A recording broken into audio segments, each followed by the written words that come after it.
Welcome to Command Control Power, the longest-running Apple consulting podcast. For over 10 years, we've produced weekly episodes featuring epic tales of tech support and troubleshooting, discussions about managing our clients and businesses, and interviews with colleagues and vendors. For our pro listeners, we offer Patreon-exclusive shows. This private podcast feed is tailor-made for IT professionals looking for advice and guidance on the more challenging aspects of running your practice, working with your clients and employees, and managing your fleets of devices. For a modest monthly contribution, you'll unlock a world of deeper Apple expertise, meaningful connections, and a shared passion for Apple technology. Simply visit commandcontrolpower.com and click support. And now on to the show. Well, we are honored this week to be joined by Shelley Watson of Wheelwrights. Shelley, thanks for joining us. Oh, it's my pleasure. Thank you for inviting me. And I'd love to get a little bit into your backstory of how you got into this, racket, as we say, of Apple consulting. Right on your website, you call yourself a veteran Apple consultant. So how long have you been at this? Well, let's see. I got my first business license back in 1997. Wow. So it has been a while. I had sort of an interesting start to my business, probably not the same as many colleagues, but certainly the same as a few others. I actually hung out my shingle when I got divorced and found myself back in the employment market with two little girls.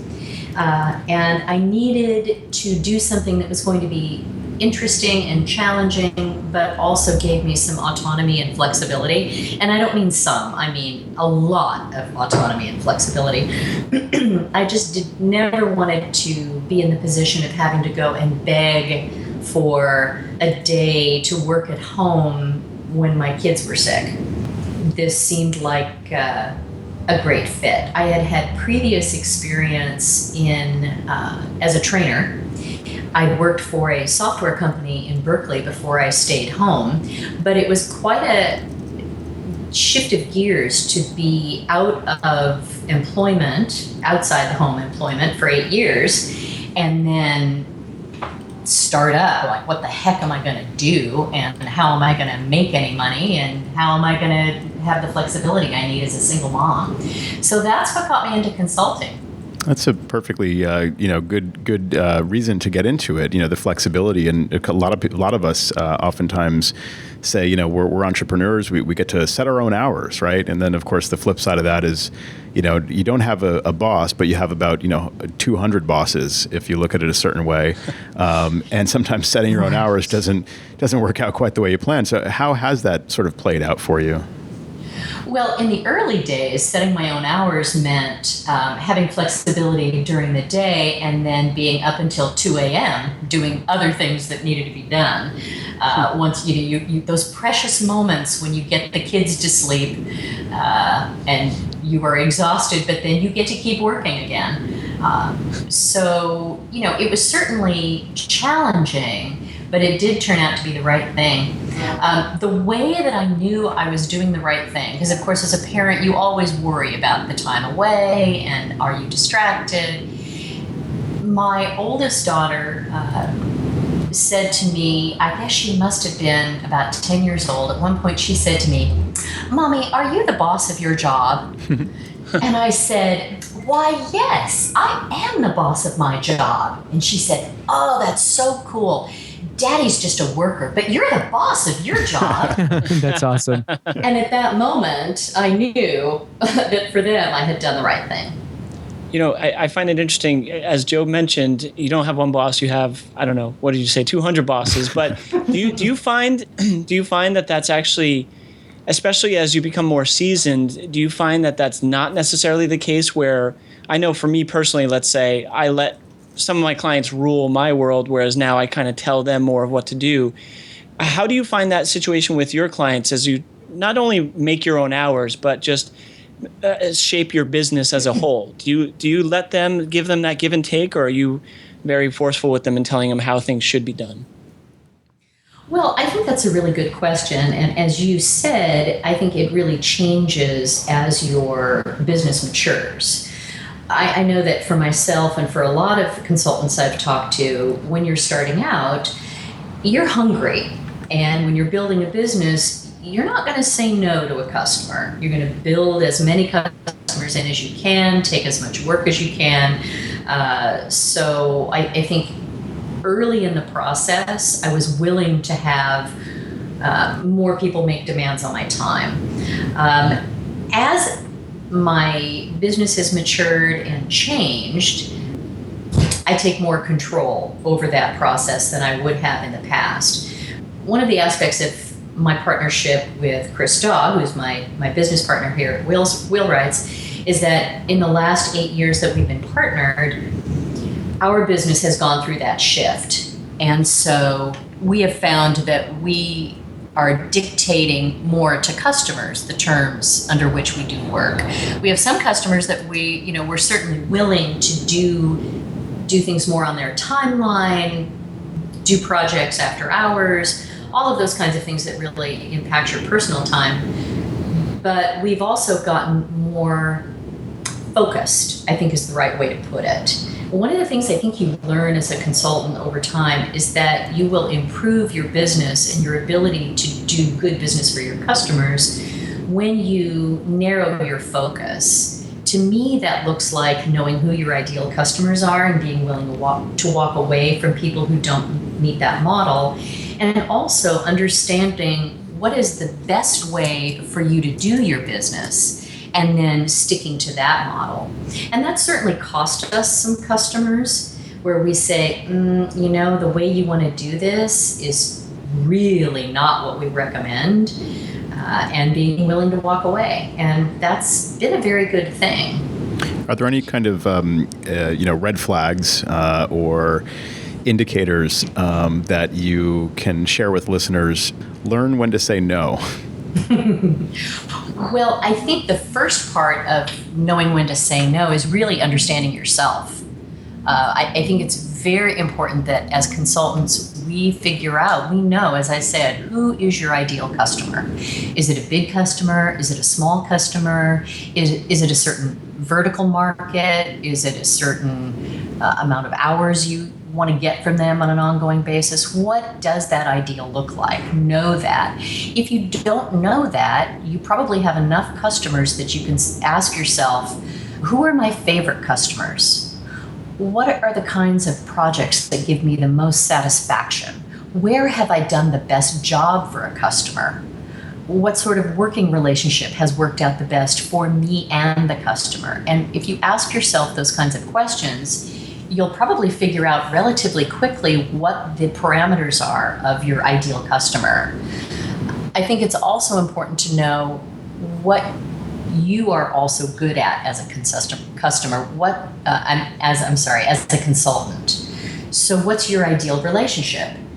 Do you like just going in and doing one-offs? Do you prefer to have fewer customers with whom you have a more in-depth and ongoing relationship? Do you like a variety of types of customers? Those things are important to know too, so that you are figuring out where you can be the most successful. And part of that is where you're happy. If you're doing projects and working with customers that are not satisfying to you, then you're going to have a hard time. I think certainly that plays a huge role into how good you are at your job as well. I mean, if you're unhappy about what you're doing, it's really tough to want to wake up each morning and get it done. So that is an important part. I think each one of us needs to figure that stuff out. And over time, it becomes easier to discover what you're good at, what you're not good at, and what you enjoy doing. I think finding those customers too, it is tough. I mean, we've talked a lot over the past few months about managed services and losing clients to that model, but also deciding who you want to work with, as you said, and possibly losing clients as a result because you just know that they're not the right fit for you, even though it might cost you money initially. It works out better for you in the end. One of the things I was going to say is that you do start to develop a sense of which of your customers you're going to be able to move to your ideal model, whatever that turns out to be. And one of the things that Chris and I do is that we offer a free initial meeting with a potential customer. So we'll go out and talk to a new customer for an hour. No cost, no obligation. We just want to see if it's a good fit. And what we've discovered is that actually turns out to be more about our vetting process than the customer's vetting process, although it's certainly useful for the customer and they appreciate having that opportunity. But we invariably get a sense of, how cheap is this customer? I was going to say cost sensitive, but we all know what we're talking about. Right. Is this a guy who wants the product at $1.97 instead of $1.99? That's a red flag.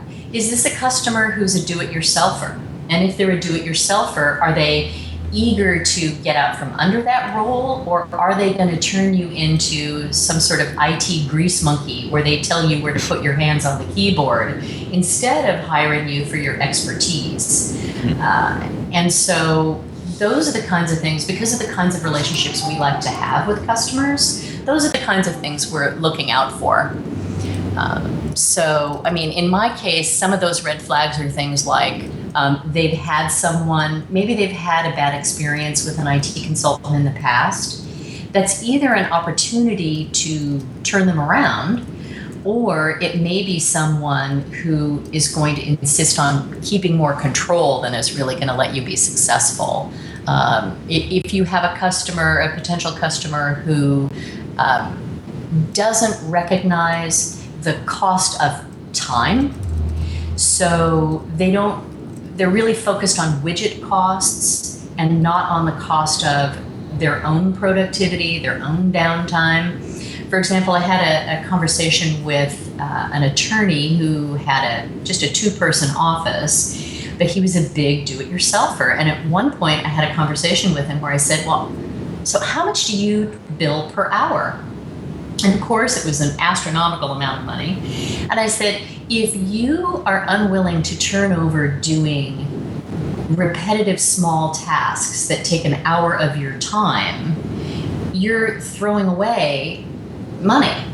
You could pay me a fraction of what you bill per hour, save you time, then you rebill that time, and you're still ahead even though you've paid me.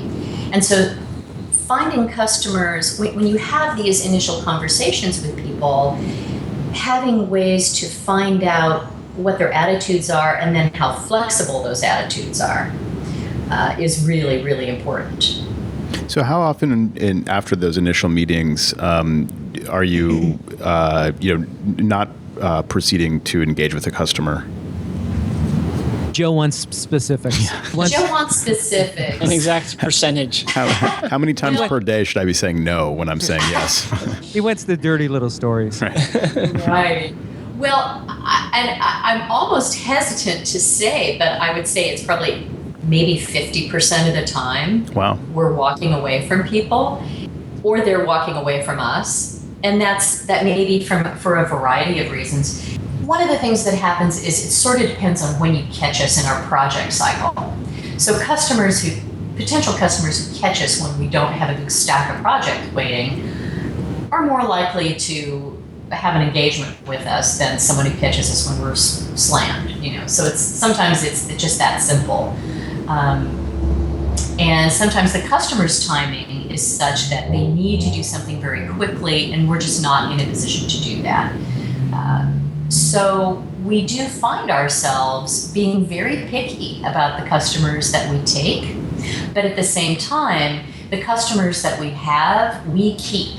And as you and your audience probably already know, it is much less expensive to your consultancy to maintain your existing customers than it is to go out and get new customers. Right, that's for sure. And there's just tons of knowledge out there about that. And so I would much rather be picky and find someone that is going to be a fit for our model, which is more long-term, true consulting, relationship-oriented, that I can keep and make super happy and just have a customer for as long as I'm in business than I would going through a whole bunch of customers that are single project one-offs. That's much more wearying to me as a consultant right now and as a business owner. Those people just take a lot more time than my existing customers do.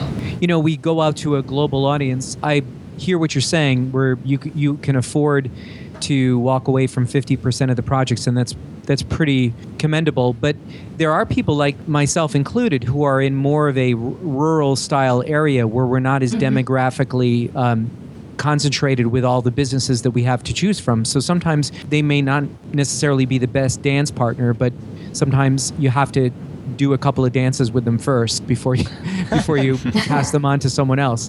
So that's challenging too. I know that Joe and Sam live in a little bit more of a densely populated area than I do out in the eastern part of Connecticut. I'm forced to be flexible. I would like to walk away from more, but sometimes those opportunities are not as great. Exactly. And of course, we're all going to be flexible in those times. I mean, we've certainly had times where we're looking at the project calendar and it's looking kind of empty. So at that point, we might be willing to take more one-off type projects where we can see that we're not necessarily going to have a long-term relationship with the customer, but boy, it's a good time to slot a couple of projects in. So that happens too. Yeah, that makes a lot of sense. It definitely depends on the circumstances at the time. But the takeaway for me, it really sounds like you're making the point that it's worthwhile to invest some of your time initially for no cost, just to be able to make an intelligent decision about whether a client is a good fit or not. Well, yes, and one of the advantages that we discussed is that it gives us the opportunity to walk away without an expectation from the customer. So if we were to bill for that initial meeting, we would already be engaged with that customer. And for me, I have two issues with that. One is I don't like to really formally engage with the customer without a contract that includes a statement of work and an actual proposal for hours, so that we're all on the same page. What is the project? What's it going to cost? What does it involve? What does it not involve? Which is just as important as what it does involve. And then there's that sense of obligation. So if I've taken their money, now I'm engaged, but I might want to walk away, and then what sort of bad taste does that leave in the customer's mouth? So in this case, we can go in, we can see if we're a good personal fit. Do they mind that my potty mouth has gotten worse over time, or is this a customer who is open to our ideas, that kind of thing? I would just as soon walk away from someone who isn't a good fit, because that gives them an opportunity to find someone who is a fit. And very often, when we have a meeting and we know that we're not the best fit, we are more than happy to refer people to other consultants. One of the nice things about the Seattle market, I've been in it a long time. I was on the advisory council. I was the Seattle ACN chapter leader, and so I know most of the consultants in the area. And we have a pretty collegial relationship, which I know isn't the same in all parts of the country, but that's something that we've all worked really hard on, to be friends with everybody. And so what it means is I have people that I can give that customer to who are going to be a better fit. I think it works out better for everybody in the long run. But boy, there have been times that we've walked out of a meeting and went, wow, I am so happy I do not have a legally binding arrangement to help this person. Yeah, it helps you avoid feeling like you're leaving them high and dry. It's way easier to say no now than to have to say goodbye later, right? Well, and I think we all know the value of really clear expectations. Right. Expectations are huge in terms of your ability to be perceived as successful with the customer, because a lot of it is perception. I mean, I can go in and do a fabulous job from a technical standpoint, but if the customer doesn't feel good about the experience, I haven't been successful. I had a question going back to you talking about walking away from a potential customer and recommending them to somebody else. If this was someone that you saw as a potential problem child, would you tell the potential other consultancy, hey, there's a reason why we didn't take them, so proceed with caution, sort of thing, or just kind of recommend a word and move forward? Well, So the evil part of me always wants to have someone that I could recommend those unpleasant people to, just, a sort of a direct karma, helping out with karma. Nice. But it's funny, some years ago, before Chris and I partnered, I still had this sort of picky attitude, you could call it. I was clear about where I was going to be successful, and I tried to be really strict about that. And I had referred a potential customer to somebody else, to another consultant I knew well in town. It was a multi-person firm. He called me up and he said, "Okay, what's wrong with these guys? Why aren't you working with them?" Smart man. And what he said to me was, you're kind of the canary in the coal mine. If someone is going to be a problem, you're the one who's going to know about it. And so, fortunately, in this case, it was someone that it just wasn't a good fit from a technical skills perspective. So I explained that to him. But the other thing is, if I like a consultant, I'm not going to refer them someone terrible. But we also have put out notice to people in our community that, hey, here's a potential customer who is shopping around. If you get a call, here's a couple of things you ought to know, right? But then at the same time, we've also found that some of the people that were problematic for us were actually an excellent fit for someone with a different consulting model. For example, there are other consultants in our areas who are, they have a broader focus for the kinds of projects they do, for the kinds of relationships they have, the geographic areas they're willing to go.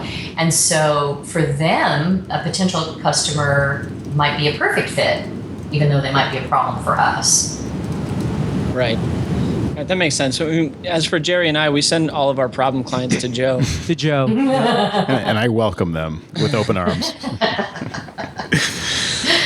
Shelley, what's your breakdown in clientele? Do you? This is my favorite question these days. Do you deal with the home users? I used to deal with more home users and solo business people who often ran businesses out of their homes. We do that a lot less. I have a few people that I've taken care of for years that I still take care of, but most of that we have moved to other consultants who specialize in that. And one reason is that when Chris and I partnered, it was deliberately done in order to focus more on the SMB market. At the same, and one of the things about that is that they're different skill sets.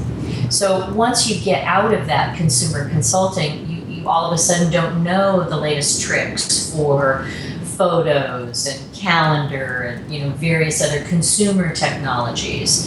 And so because our focus became very much on business solutions, we just decided to specialize there and sort of drop some of the more consumer-focused technologies. And we have some really great consultants here in the Seattle area that we can hand those folks off to. Sometimes what happens is that those people grow into bigger business customers. So the consultant that we've referred the solo business person to with the office in their home might call us back in a couple of years and say, hey, this person wants to set up a server and they need VPN access. I want to contract you to come back and help with that. So. Yeah, it pays to focus. I think that is a good overriding theme here. That not only is it good to focus on the specific types of clients and ways of working, but those markets as well. Likewise, the home user versus the small office versus the medium-sized business and so on.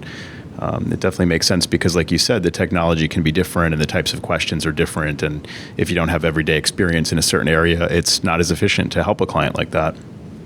Exactly. And I think the other thing is that customers are looking for that sort of specialization. Customers will have a very different reaction to you if you are willing to do anything for anybody versus someone who has customers who look like them.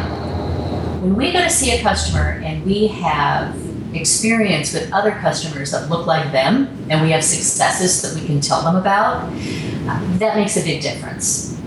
But if we go in and we're willing to, take on anything they throw at us in a wide range, we don't want to be jack of all trades and master of none. Sure.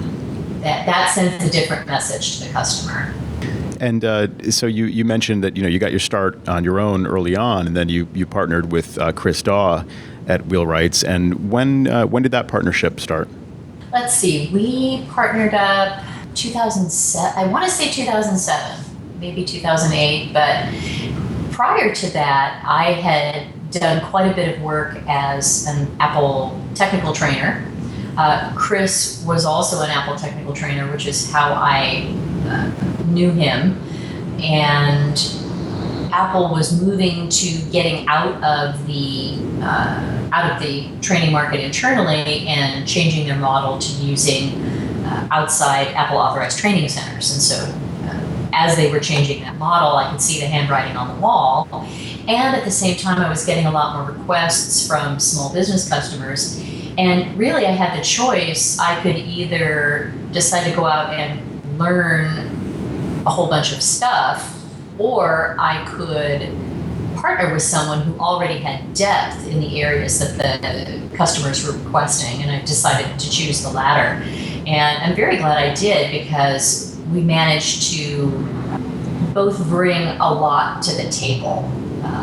Chris had depth in the business consulting market that I didn't have, and then I had the experience of running a business that he didn't have. I think he realized one day that he didn't want to work for other people anymore. He wanted to be able to make those decisions about what customers do we take and what kinds of solutions do we put in. And so this gave him the opportunity to do that too.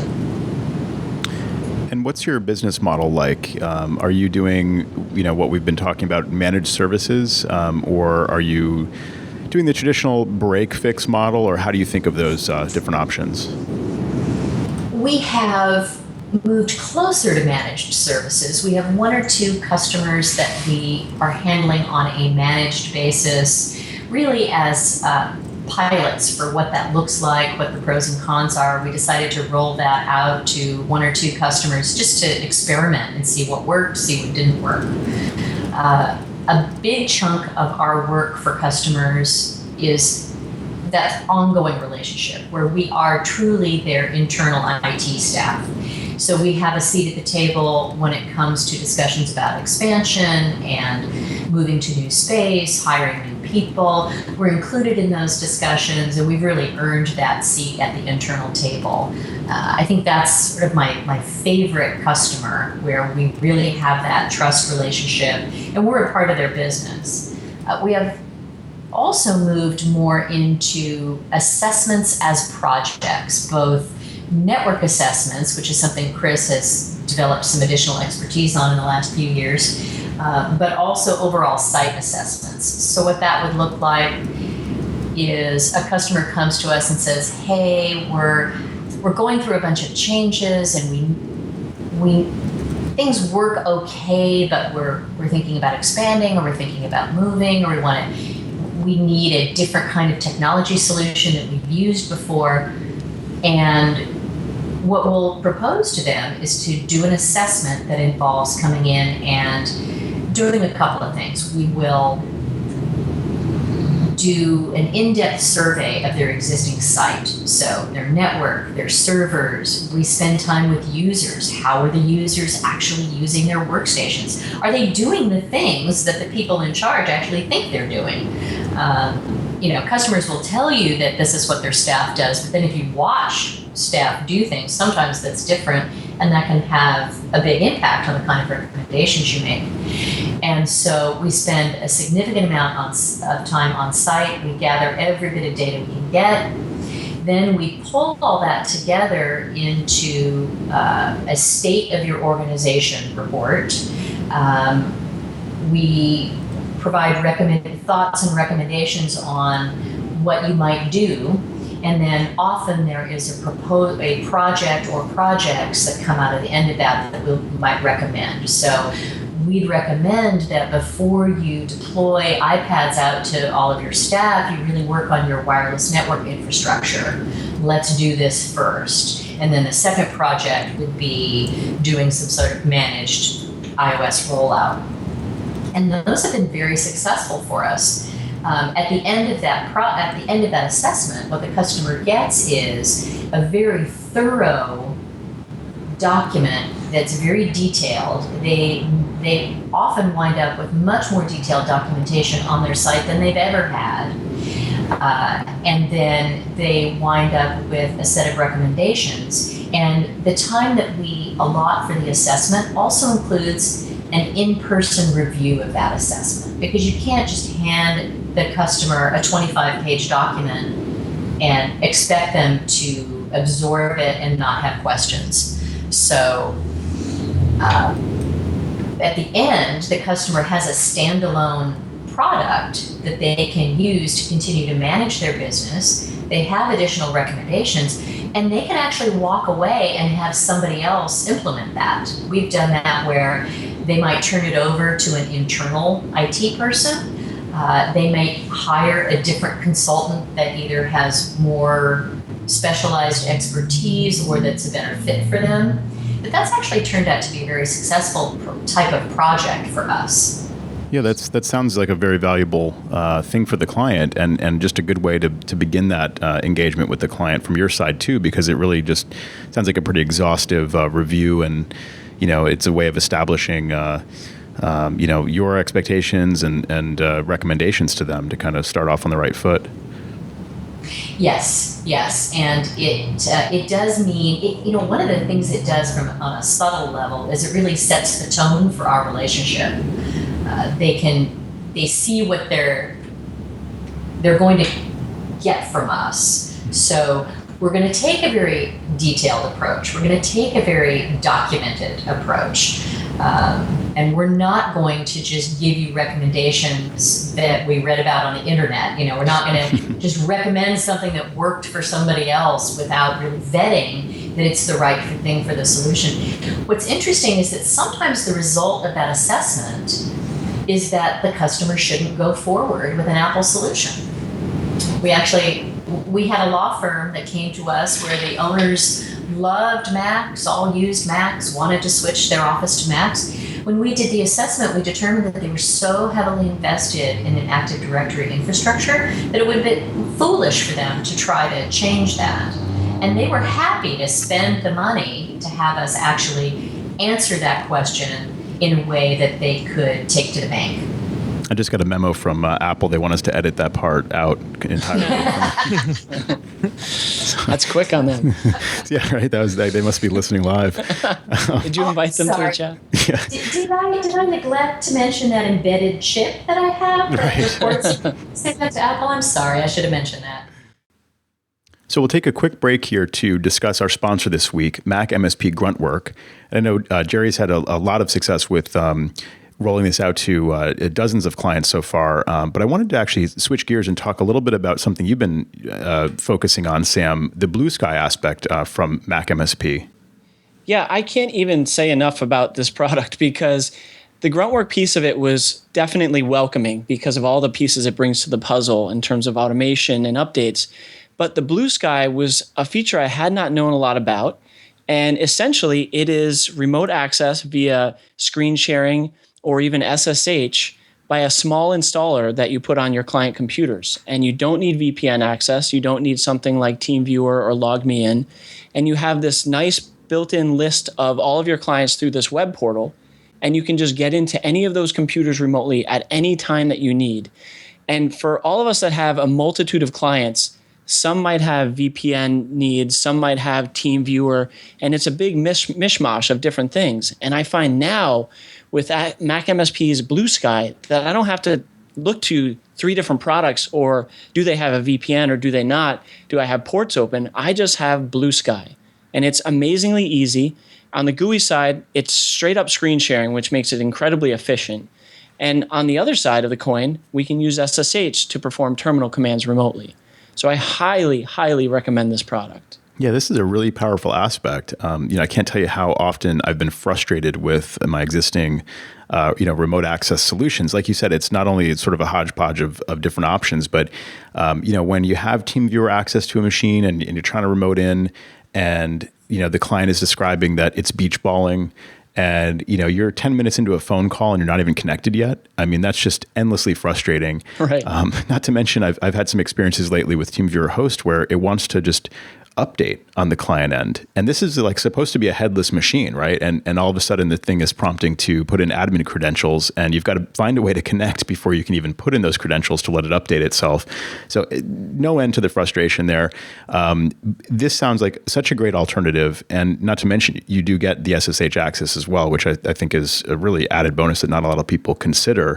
A couple other features of Blue Sky: you have no connection limit. With many other solutions, you're paying multiple $100s per year for each channel, so to speak. With Blue Sky, you can just have a list of all these machines and you can connect to multiple machines at once. And like you said, it's just using the standard screen sharing client interface. And so you can use your screen sharing app, you can use ARD, and you can just get in as easily as anything. It's such a really interesting option. I think it's a fantastic solution. And it's just one aspect of the Mac MSP suite of products. Obviously, Gruntwork, we've talked a little bit about in the past. Fantastic solution for remotely maintaining, updating, patching, and managing your systems. I think that these work very well together. So definitely check out the entire suite of products from Mac MSP at mac-msp.com and click on Gruntwork. Check out Blue Sky, and also check out Onnit, which is a combination of Blue Sky and Watchman monitoring. If you want to get started with Watchman monitoring, it's a great way to check out both solutions at once. Check out mac-msp.com and find out more. Thanks to Mac MSP Gruntwork for sponsoring this week's Command Control Power. Shelley, on our show, we look at the total marketing package, and if our listeners were about to browse to the Wheelwrights website, I noticed that it's very sparse, and I have some very strong feelings on this as well. In some people's eyes, a very old school looking website where you're not like loading your web pages with different brand names. You've picked some very, very specific technologies that you've used as sort of like your flagship products that you may deploy on an ongoing basis to customers. And I was just wondering, from a website perspective, do you have feelings on that as well? Yes, I think that has to be a really deliberate choice. I really don't want a customer to call me up and say, I already know I want to hire you based on your website. And I know that may sound counterintuitive, but I want someone who I've actually met and spoken to and had a conversation with. I like to think of it as taking the chemistry test. Like when you're dating, you can't do it all online, right? Eventually you have to meet. I want to work with people that I know I can have a good ongoing relationship with. And if you go to the website and decide that you have to hire me based on that, I'm still going to want to sit down and have a meeting with you. We just really have gotten to the point where we refuse to have an actual engagement just from an emergency call. I mean, obviously there are exceptions to that, but for the most part, that's just the way that you find out what we do, who we are. We're real. We have the Apple logo. We're members of the Consultants Network. Frankly, most of our new business comes from referrals from the locator and from other people. We have the local business teams that refer people to us, and we have other consultants who refer people to us. So I am not looking to my website as a net that I'm using to suck people in.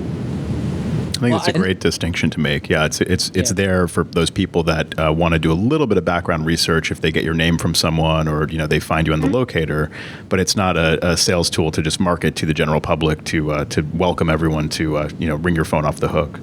Right, and you have established the fact that you want to be picky as well. So and that's a good. I mean, you already know that, so you have that quality built in, and whoever is coming to you is not for a specific reason visually, but it's a client that you may want to continue a relationship with. And speaking of which, I wanted to bring something up of a discussion we initially started offline, which is in terms of these customers that you do want to work with, the sort of do-it-yourself customer The person Yes. who, and you did mention this, and I wanted to bring it up on air because I thought it was very interesting because of the Apple ecosystem, about how many people, especially small business owners, feel, oh, I can do this. I can take it down. The Apple Store said I could.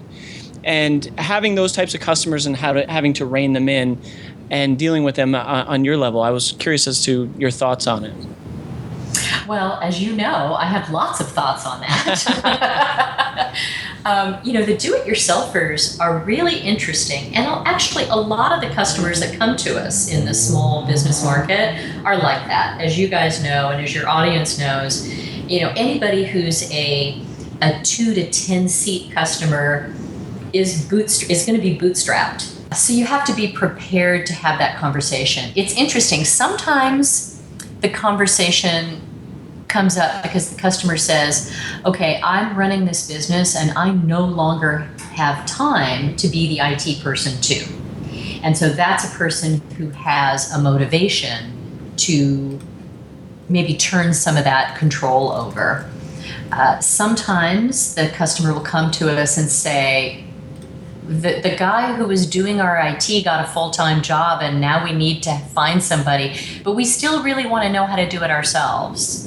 And so that's a conversation we're willing to have. In the best case, what happens is we win the customer's trust. They see their IT costs go down, which is sort of counterintuitive for business owners, and they see their performance go up. And so at that point, they're sold on the notion that having us do it for them is a better idea. I think it's easy. I mean, we know this from our businesses, right? We're small business people too. And so that's a way I like to approach those conversations. But when I go into that conversation and I say, hey, I'm a small business owner too, I also have to be prepared to say, and I turn over my bookkeeping and my accounting to other people. I'm not do-it-yourself attorney material. I have an attorney. I recognize the value in my business of having professionals handle certain things for me. So I'm basically, as they say, eating my own dog food. But if I'm the kind of consultant who is writing my own contracts and doing my books at 1 o'clock in the morning, it's not going to be a very convincing message to tell a bootstrapping small business owner that they should turn their IT over to me. So I think it makes a more compelling argument. A lot of small business people, they have an attorney, they have a CPA, they have an insurance agent, and so I like to kind of position the IT person in that same role as the trusted professional. Do you change the oil in your car yourself? Never. Oh my gosh. I would so much rather, it's interesting you bring that up. Got back from my CPA this morning. We had a tax issue with the IRS where the state reported something to them that then made the IRS unhappy. And so I've been wrangling with them over this incorrectly reported tax. Well, I went to pick up an amended tax return this morning from my CPA, and I said, send me your bill. And he made it a little joke, and I said, look, I would pay any amount of money not to have to talk to the IRS. Right. Of course. You're like the greatest thing in the world. There are lots of things I don't want to do myself. And I learned a long time ago that there are things that I do very well that I love to focus on, and that in turn, the things I'm not as good at or maybe just not as familiar with, there's somebody else out there who is very good and excited about that. The smartest move I ever made was to give the day-to-day bookkeeping over to somebody else who's really good at it and who bills a third of my cost. This is the other thing to point out to people. It's like my $400 an hour attorney that wants to do his own software updates and install his own RAM. That doesn't make sense mathematically. Yeah, not only, is the rate, is his billing rate, presumably much higher, but it's also going to take him multiple times as long. If it takes him 3 times as long and he's billing $400 per hour, it's just, he could hire you to come in and live with them for 3 days probably and get everything up to date, Yeah, isn't it funny that you have to make that point to people sometimes, that they don't just easily kind of just know that going in, like do that math right away?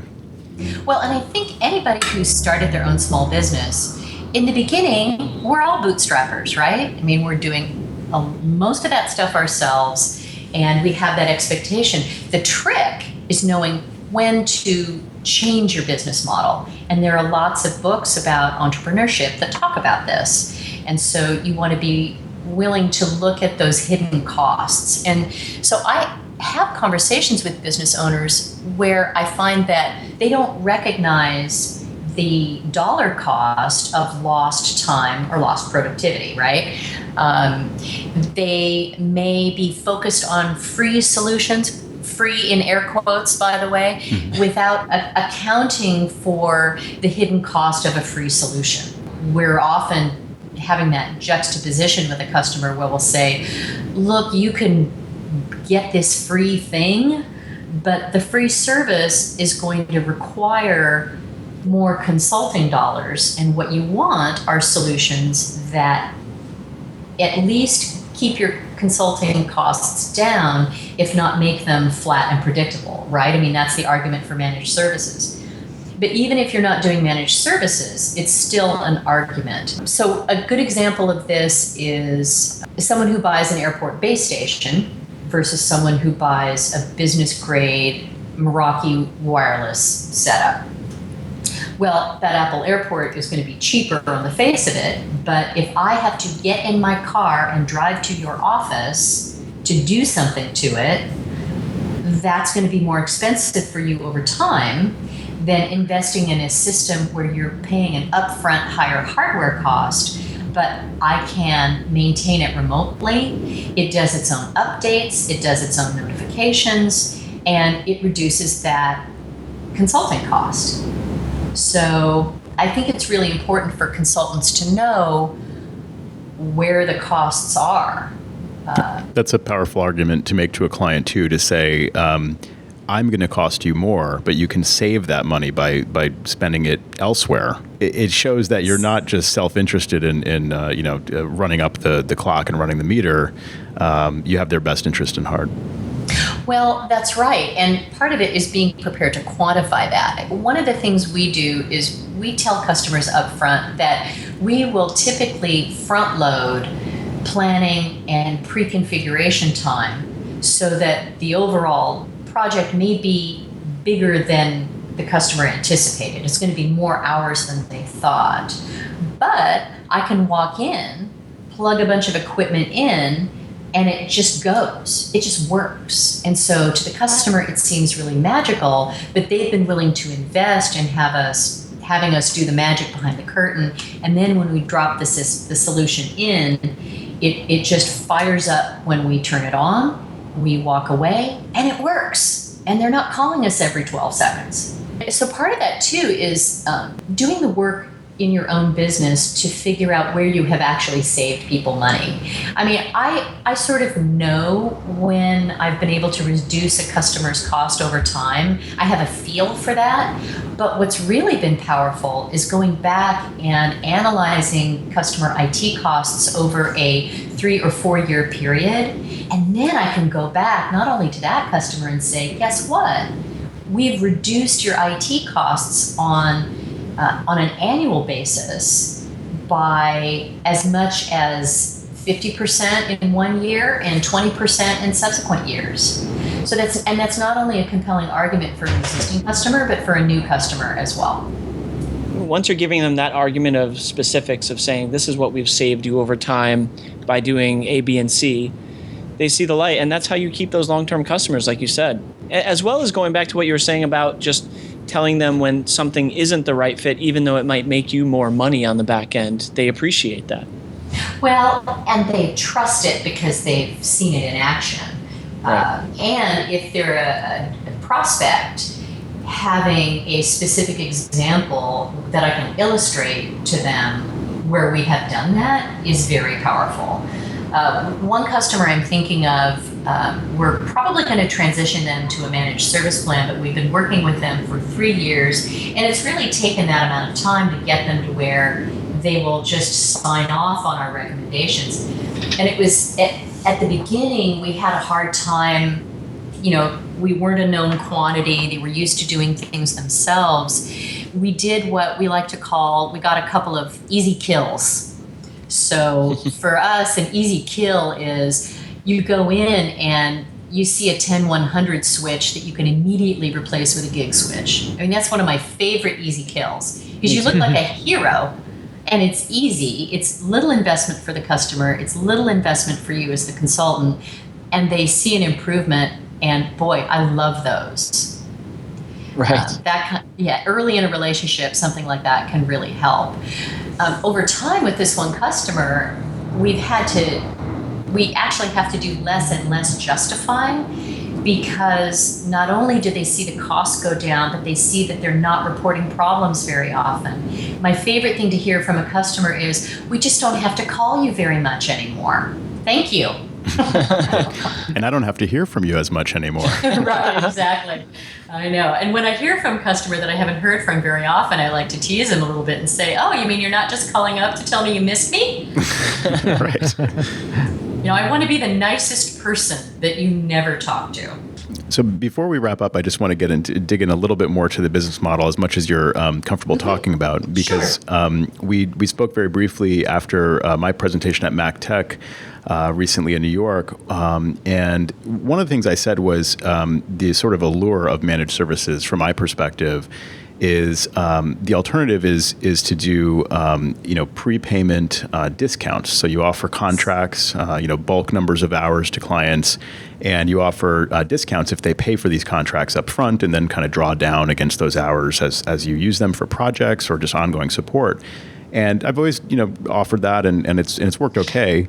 Sometimes it's nice to get a little bit of a chunk of, money up front, and know that you have this commitment from a client, which is great.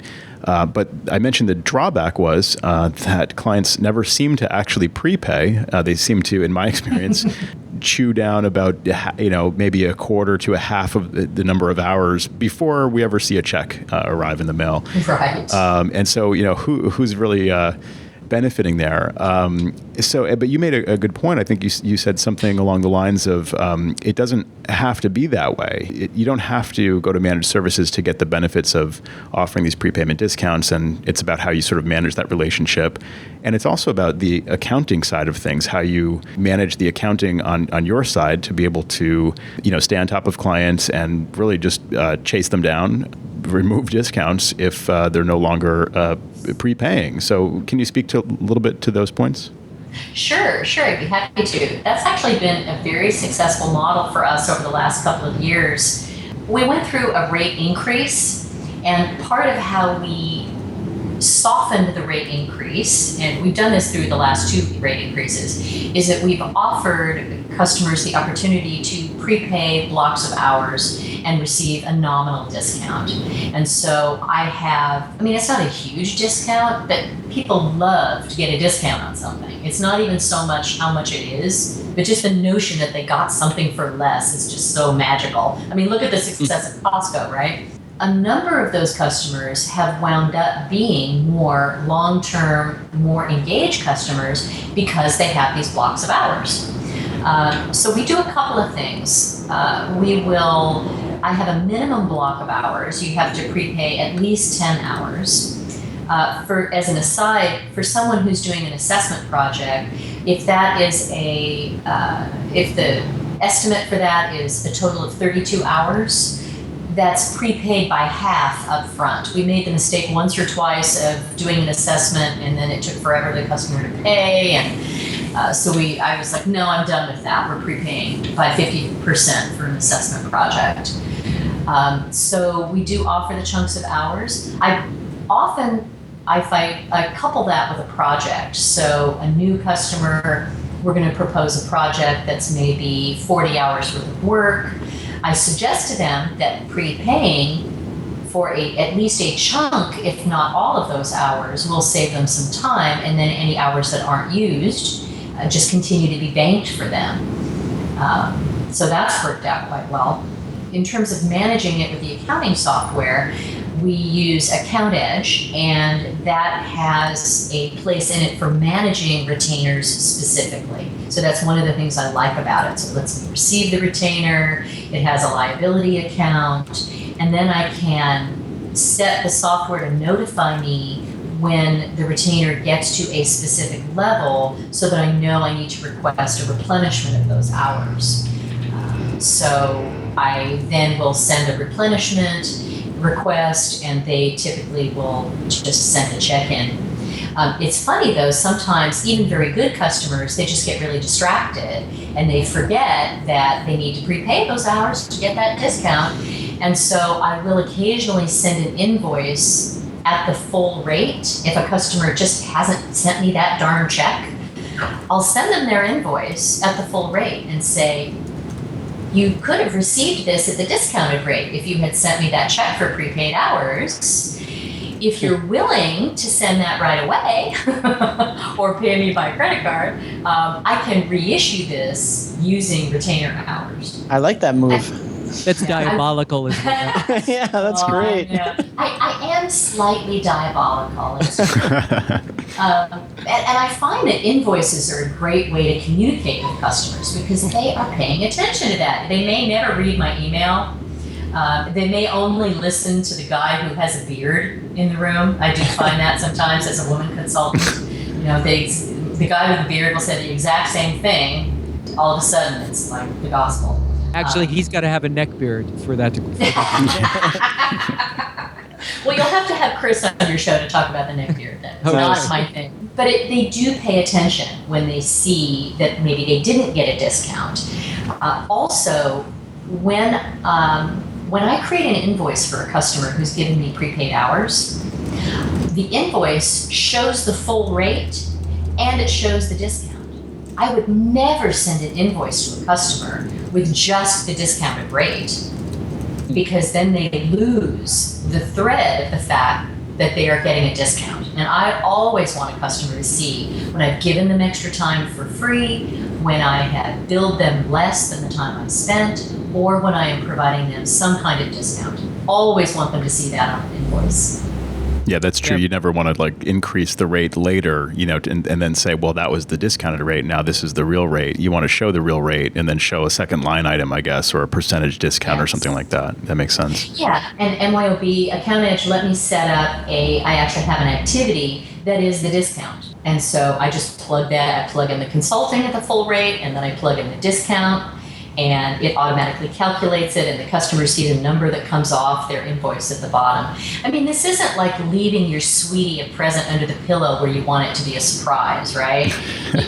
You really want the customer to appreciate that you are giving them a discount, because when you have those rate discussions, you want to be able to validate not only, the value of your work, what you have done from a cost perspective to make it easier on them. Now, do you do anything to call attention to those discounts? I know we've talked about that in the past, how important that is. And Sam had this story of, your friend Sam highlighting it on a receipt, right? Well, handwriting it and kind of circling it and just, pointing them out to it with a little bit of a personal touch. But he's in the restaurant business, so it's a little different.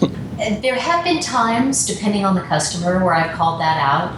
If I know that a customer is particularly sensitive, or they were worried about the amount of hours that something might take, and so we shaved a few hours off, I always put that on the invoice. I always call it out. And if I need to do a special call out, I'll often send the invoice. Most of my invoices are done electronically, so I'll include a special note in the email pointing that out, or I'll put in a handwritten note in any invoice I have to mail. Yeah, I like the idea of communicating using invoices. I do find that not only do they pay attention to invoices, but it's also something that it's a good thing to have on the record. For example, I'll document, what we did, sometimes very specifically, most times very specifically, the work that was done. We may have our own internal notes, documenting other specifics and things like that. But there's always, client-facing notes associated with every appointment that get copied to the invoice. And so the idea is if the client pays the invoice, they've basically signed off on, the stuff that was done. And I think that's, may be helpful in the future, just to avoid any sort of misunderstanding or anything like that. Well, I absolutely agree with you. And you might be shocked at the level of detail that's on our invoices. We have very specific, including technical details, specific notes on all of our invoices. They're basically work reports with dollar amounts attached. One of the ways that's come in really handy for us is that if I have to go back and look at a customer's records, figure out how much a particular thing cost, it's a lot easier for me to go back and just get that out of a single system instead of having to go to my accounting system to try to find the invoices and then have to go to some other system to try to find the specific work notes. This happened to me recently when I was putting together a proposal for a customer to do a site refresh. And this is a customer who, they'll hold on to everything until the building crumbles around them. So I really needed to provide some cost justification. And we wanted them to get new servers with SSDs. And so it was easy for me to go back to their invoices and find the last episode where their spinning platter hard drive server failed and had to go to the Apple Store to be repaired and had to be put back in place, and the crash plan pro server back and all that sort of stuff. I could go back and easily figure out which those invoices were and tell the customer the last time that you had to send a server out for a hard drive repair basically paid for a new server. And Right. So that was easier for me internally to do that. So I like making my job easier that way. Sure, and I think this may or may not be a legal thing to fall back on, but I get the sort of feeling that once a client pays an invoice that they've received, it's almost like they're signing off on the work that's documented on the invoice. Now, I'm not a lawyer. There's dead silence. Are you do-it-yourselfing? Right. No. I was just going to say listeners should ask Shelley for any legal advice. Yeah, that's right. Well, and I actually haven't thought about it from that perspective, but I think you could make an argument that way depending on the laws in your state. Right. And even just, from the client's perspective, at least to be able to say to a client, here's this paid invoice number XYZ, and, here's where it says what we did or whatever. So, yeah, it may or may not be useful. But. Well, and one other point I wanted to make about prepaid hours is that it's really important that you talk to your CPA or your attorney or both about the laws governing prepaid hours in your state, because they do vary from state to state, whether or not those hours expire, how they can be paid. Some states have regulations where that's concerned, and you don't want to run afoul of that and have someone's hours expire and then have them sue you because you happen to be in a state where they don't allow that. Shelley, you are a wealth of knowledge, and I think we could get two more shows out of this at least. All really, really good stuff for consultants like ourselves who are running their own business and considering all these different things that we have to think about every single day, and it's just invaluable. And it sounds like you've got some really great, solid solutions and very, very sound advice, and you're an eloquent speaker, and it's been a pleasure spending this hour with you. Well, thank you so much. I was really pleased to be asked, and I love to talk about these topics after all my years as a consultant. It's nice to get to share some of my experiences, and I didn't even get to a couple of meaty paragraphs on related topics. So anytime you want to have me back, I'm available. Ooh, meaty paragraphs. That sounds awesome. There's a teaser for one of our next shows, so listeners, stay tuned. And listeners who are interested in those meaty paragraphs can go to commandcontrolpower.com and sign up to receive our newsletter to find out when new episodes are posted. And you'll find out all about those future shows as well. And I'd like to thank you also, Shelley. Thanks so much for coming on. Shelley Watson of Wheelwrights, based in Seattle. Thanks again. My pleasure. Thank you, fellas.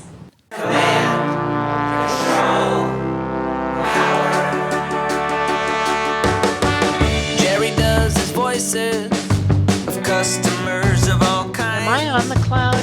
Joe spins his deeply deep Sam is on the road again, phoning in from a hotel. At least we know where I am. Half a century combined of Apple expertise right now. Right now. My Mac is slow. Have you tried restarting? Well, the fans won't blow. Have you tried restarting? But my data is gone. Have you tried restarting? I dropped it in the pond. Have you tried restarting? Well, my coffee is cold. Have you tried restarting? Well, I'm getting old. Have you tried restarting? I fell off a horse. Have you tried restarting? I'm getting a divorce. Have you tried restarting? Command, control, power. Command, control,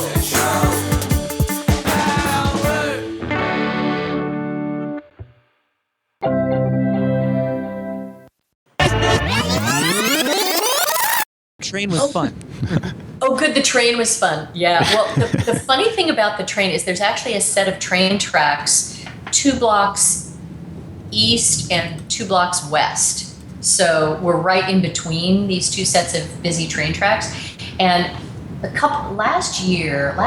before last, our building was actually used as one of the locations for a movie that was filmed here locally, and it drove the sound guys crazy. They had guys posted at the railroad tracks with walkie-talkies to let the director know when the trains were coming, and they had to stop and wait for the trains to go by and blow their horns. Yeah, it's sort of hilarious. Are you ever in the middle of trying to read somebody a password on the phone and the train goes by? Yes. And that happens so much. As soon as I get on the phone to do a tech support call, invariably that's when the trains come. And then, of course, the truck traffic to the Port of Seattle, where we're right by, that gets stopped and the trunks have to honk at each other. And it's just kind of a circus. That's when you just call it a day, right? And just head home. Yeah. I just explain, I'm sorry about the train noise. Sorry.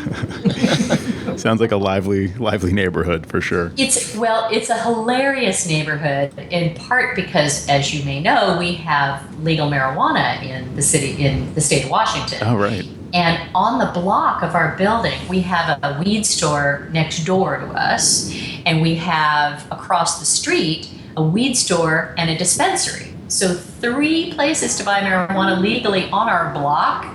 So it's amusing watching people come in and out of there. And, the pot tourists are hilarious. They look in their little bags and giggle. I mean, it's very entertaining to be in our part of town. What can I say? That's pretty funny. Wow. That's great. We'll have to do a show on that too at some time. That's right.